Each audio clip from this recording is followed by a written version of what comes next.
بسم الله الرحمن الرحيم السلام الله عليكم ورحمة الله وبركاته داوديال كسو دوادا برنامجka qalin maal oo toddobaad walba hadaha iyo kala ka daawataan TV-ga dalsan barnaamijka toddobaadkan waxa marti igu ah Maxamed Axmed Ibrahim oo ah maamulaha guud ee iskuulka la isku yiraahdo Prime Educational Center Maxamed kusoo dhawo TV-ga dalsan ee barnaamijka qalin maal aad u maasantahay keenan warun saalo sheegay way magacayga waxa way Maxamed Ibrahim waxaan ku magac dheerahay Moha VP وكان مدعينا الناس ودوينتا أدنى سمسي بل طريقة ذو كمان. أوكي أرتو حواي إسلية دو حنك شقينا مدة دي 8 سنة جامعة أو نيروبي يونيفرسيتي أنك صباحي 2013 كا. هاد كور سكول كان إنتان فورين ميل كلام كشقينا هي معمولهان. سكولات كانت دليل هذا Prime Educational Center وحكا كوبني هاي صدق قيبات قيب وحلية أو برايمريا قيب سكندريا يقيب كوليجيا. هذا لو برانش وين كلنا حافظنا نسلي قيبت ماركت هذا نجونا قيبت تنكا وحلو برا قيبت كوليج كا يو برايمري حلو برا قيبت 8 كنا حلو برا سكندريا سكندري وحنا برنا ما دوين كماركت هذه سيستم كلا يرادو بريتش سيستم هم برنا لبسنا نحلو برا ساسوي بل مجاعن برايم إديوكيشنال سنتر هي هاد فكرة دي كده بس جورميس على أساسه سكول كان برايم. أوكي سكول كان هرت وحلا أساسه 2014 على أساسه جنوري.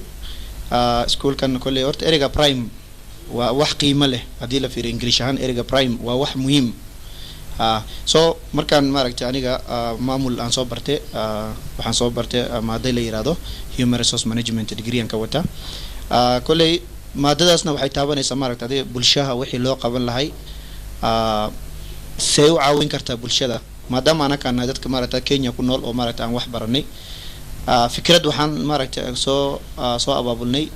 إنن مارتا ومد وحو قبلنا كينيا أنا وقت هاي مارتا سكول هدودي وانجشنين مفرق كرتيت سو وان فريسن مارتا وجد من برنامج كان لي معنا سكول مارتا إنن سكول بدن يسلي ويكو يالن لكن وانا رجل مارتا باهيد إنه بدن تاي حتى هاد كديبت سكول بدن دلسي فرو ماركت أمدا سومالي ماركت كي مادين إثيوبيا سودانيس ماركت وبدينين ولي وحصلنا هاي ولي ماركت أمدا واحد ضد بدن واحد وباهيين سكولة بدن وباهيين. وطه سكول كان برايم ما يقد فعدود أما ما يقرب باكر خلين جيبس. دي 2014 إلا حدا وحاول هذه almost 5 years واي قيبت كوليج أرض بدن أكدم كخلين جيبسي قيبت برايمري ماركت أرض بدن أو كمانان جاريان امتحان كأول يرادو KCPA سمين.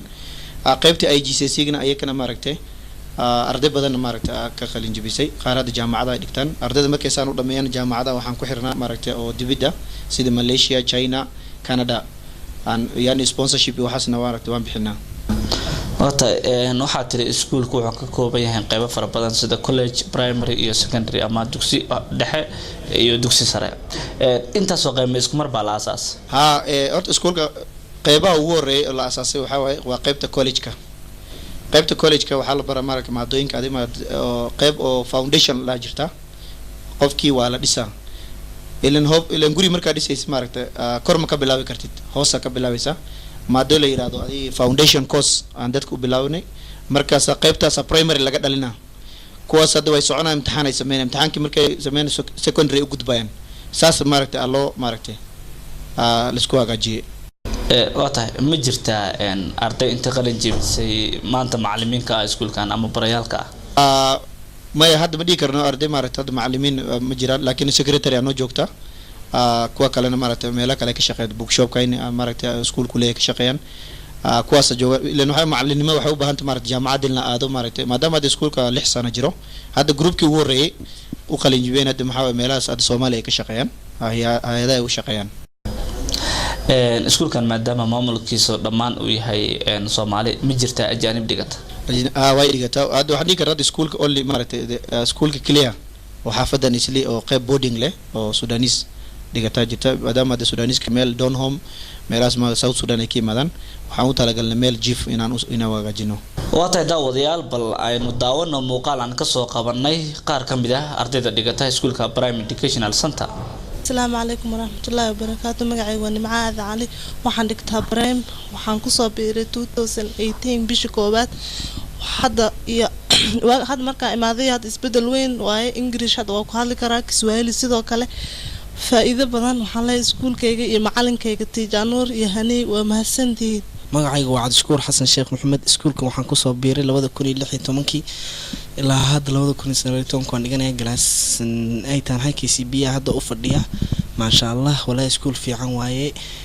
runtii aad baan wax iskaga dareemay intaan markaan imaanay waxa ma garanin laakiin hadda wax walba waan garanaya wax walba waan fahmaya cid walba waan kula hadli karaa luqadda cid walba waan la hadli karaa macallimiin sharaf leh ayaa dhigta macallimiin wanaagsan oo aad ku soo dhaweynayso si fiican wax kugu baraysa ayaa joogta majina naitwa Jal Gabriel nimetoka South Sudan nilikuja huku Nairobi 2017 alafu nimeenjoy Prime High School na sasa niko form 3 na nataka nimaliza hapo Prime High na Prime High shule mzuri sana yani masomo yako juu sana yani ukukuja hapo unapata masomo yako juu kila kitu ni mzuri yani unadictate yani you are dictate enough so nataka wengine pia wakuja hapo waenjoy shule ni mzuri sana karibuni sana to Prime High School na wale ambao wako nyumbani pia msikope kila kitu hapa kukuja hapa kila kitu kitakuwa mzuri kama ni mambo ya fee kila kitu kitakuwa mzuri Mungu ako na sisi kila mahali yani nimewashukuru sana kwa hii Prime High ni shule mzuri welcome back welcome to Prime High School Bismillahirrahmanirrahim Assalamu alaykum warahmatullahi wabarakatuh magacay waxa la Fartuun Maxamuud Gure waxaan dhigtaa iskuulka Prime waxaan ku soo biiray 2018 bish 10 2018 bish 10 marka ku soo biiray iyo hadda different way u dhaxeeyo maxaa yeelay markaas English ma aqoonin ma kicin aqoonin laakiin hadda wax badan maxaa la igu soo kordhay waxaan ahay class 5 waxaan rajaynayaa insha Allah inaan ka sameeyo KCB Lands magacayga waa Xasan Cabdullaahi Cumar iskuulkan waxaa ku soo biiray 2016 hadda class 7 aan ahay marka iskuulkan waxbarashadiisa beel waay Soomaaliya marka hore Qadish xagga waxbarashada marka 2016 ka kamid 2016 ku soo biiray marka Okay, thank you for this opportunity. My name is Boy Simon. I'm from Prime High School, Form 4, G10. So I appreciate that I am being here because this is the best academy and excellent. So thank you for this opportunity. I come from Sudan, South Sudan, from Malakal, from Bor to Nairobi. I came 2014. So I started learning in Prime. Now I'm finishing Prime, so I'm so happy to finish in this school. So great things, and may God bless you, Prime School. MashaAllah, magacaygu waa Anas Mohamed Abdi. Iskuulkan waxa waa magaciisa Prime Education Center.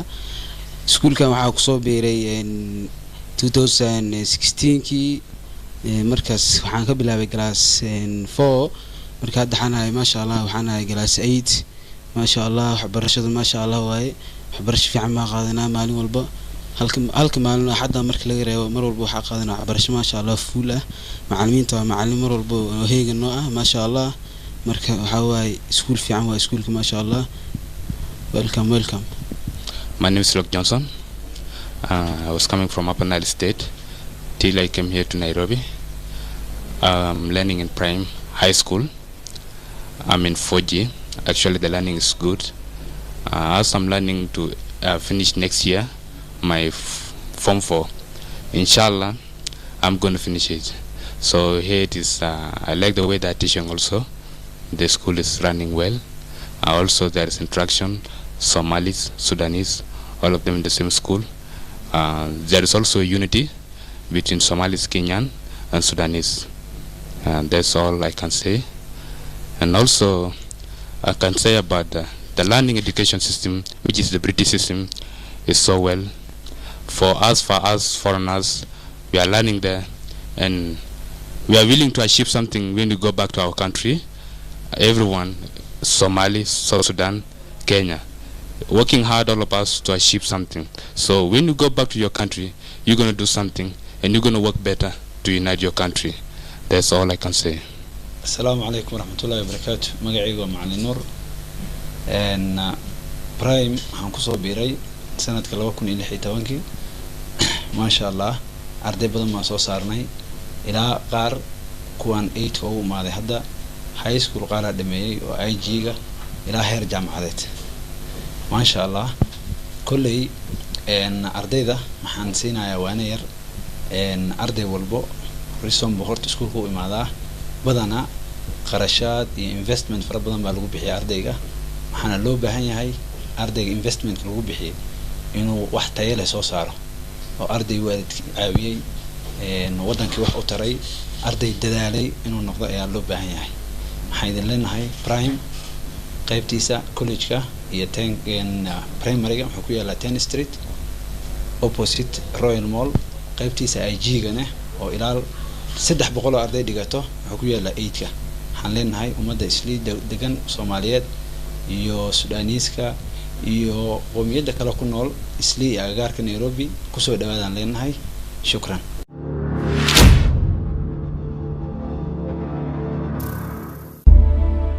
This is more than history, more than a change. This is an idea, one of our generation's future positive reflect. Life is elevated by education that ignites the desire to serve something larger than oneself. Center of academic excellence. But this excellence comes when you go to the right institution. Prime Educational Center. Enroll with us today and be the one with the academic excellence. waatahay ustaad waxaan rabaa inaan ku weydiiyo guud ahaan ardayda dhigata iskuullada la isku yiraahdo Prime Educational Center meeqa ka kooban yihiin horta saan sheegay iskuulka qayb maaragtay 3 qayb ama 4 qayb uu ka kooban yahay qayb walba waxa uu dhigata maaragtay arday gaarayso 300 ilaa 400 dhigata hadda ardayda maaragtay imtixaan noo galayso sanadkan oo imtixaanka la yiraahdo KCP waxa noo galaysa arday gaarayso 107 arday qaybta secondary-ga dan maaragtay aan sheegana waxa waaye ilmaha hadda noo sameyn doona imtixaanka waxa waaye 55 arday oo qaybta luqada dhiganayso luqada iyo mara computer dhiganayaan kuwa qalin jibin doonaan hadda sanadkan December la qalin jibiya December bishii 12aad iyo bishii 6aad la qalin jibiya waa arday gaarayso maaragtay 150 aan rabaa inaan noo qalin jibiyaan insha Allah waa tahay ardayda ugu badan ma dalka Kenya degan yihiin mise waxa jira kuwa dalal kale idinka yimaada sida Soomaaliya wadamada dariska sida hore u sheegtay waxa jirta Suudaan inta ugu badan xagee idinka yimaadaan horta arday badan waxay ka yimaadaan Soomaaliya maaragtay ugu badan then waxa la beeyaa qaybta la yiraahdo Ethiopia then South Sudan maaragtay kuwaas ugu badan iyo kuwa wadanka Kenya tigana ay ka ugu yar waatahay ardayda ugu badan maadaama Soomaaliya idinka yimaadaan markay yimaadaan ma waxa idin yimaada kuwa ka soo qalin jibiyay dugsiga sare mise kuwa ka soo qalin jibiyay dugsiga dhexe wallahi waa ilmaha horta ardayda xaq yimaadaan way isku jiraan qaar oo maaragtay jaamacadda ka soo baxeen maadaama systemku uu maaragtay uu kala duwan yahay waxaan ku sameynaa foundation course wax la yiraahdo waan dhisaynaa dib aan u dhisaynaa ilan waxay ku soo barteen syllabus-ka maaragtay Carabiga ay ku soo maaragtay ku soo dhigtaan English aan u bedelaynaa soo ardayga waxaan ku diyaarinaynaa muddo yar maaragtay sanad ama 2 sano aan ku diyaarinaynaa sidoo ilaa jaamacad uu gaaro wata maadaama uusan la qabsan karin marka hore ugu horeysa systemkan maadaama uu ku baxayo English iyo luqadda Kiswahiliga ardayga ka yimaada Soomaaliyana uusan aqoonin luqadahan sidee yani isugu dayaa in loo dhiso horta ardayga marka maaragtay markuu noo yimaado macallimiinta maaragtay joogan oo Kenya ku dhasheen oo Soomaalida kuwaas u dhibna tan 3 maada laga dhisaa xisaabta English iyo Swahili laga dhisaa maadaama horta Swahili uu u baahan yahay wadanka maadaama uu joogo Swahili gata meel walba uu u baahan yahay soo waa la dhisaa muddo 6 bilood laga dhisaa 3 maado kadibna markaas dugsiga hoose oo maaragtay primary oo 2 sano maaragtay uu fariisanaya soo ardayga markuu joogo aduu nala joogo 2 sano ardayga asoo maaragtay si fiican communication skills uu fiican yahay asagoo wax qabsan kara maaragtay markaas uu dugsiga sare uu gudbaya marka ardayga sidaas la yeelay waa arday dugsiga sare ee Soomaaliya ka soo qalin jibiyay maadaama la rabo systemkan inuu la qabsado waa tahay aad maad u maasantahay Maxamed Axmed Ibrahim oo ah maamulaha guud ee iskuulada la isku yiraahdo Prime Educational Center oo inaga qayb galaya barnaamijka Qalimaal ee TV-ga dalsan barnaamijku waxa idin daadinaya anigoo ah Kaynaan Cabdulqaadir Xuseen tan iyo intaan kulmi doono barnaamij caynkan oo kale waxaan idinkaga tegaynaa sidaas iyo amaan Allah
Dalsan TV.